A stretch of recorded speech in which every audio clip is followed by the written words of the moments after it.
Hi friends, మనము గత వీడియోలలో సింధు నాగరికత గురించి ప్రీవియస్ పేపర్స్లో ఏ విధంగా అడిగాదని చూసాము.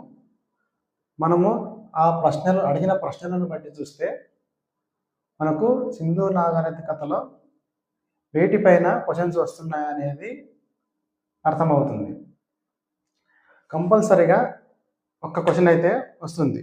మనకు సిలబస్లో మెన్షన్ చేశాడు సింధు నాగరికత అనేది. కాబట్టి గ్యారంటీగా ఒక క్వశ్చన్ అయితే వస్తుంది సింధు నాగరికత నుంచి.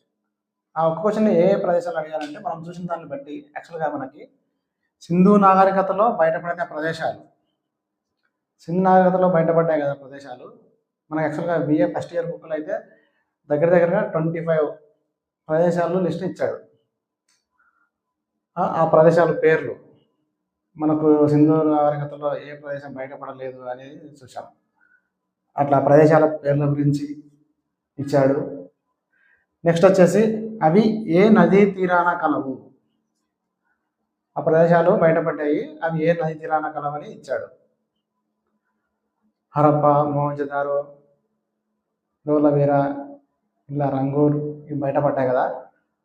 కొన్ని నదీ తీరాన బయటపడ్డాయి, వాటి మీద కూడా అడిగాడు. అలాగే ఆ ప్రదేశాలు కనుక్కున్న పురావస్తు శాస్త్రవేత్తల పేర్లు అడిగాడు. మనకు మొట్టమొదటగా బయటపడేది హరప్ప.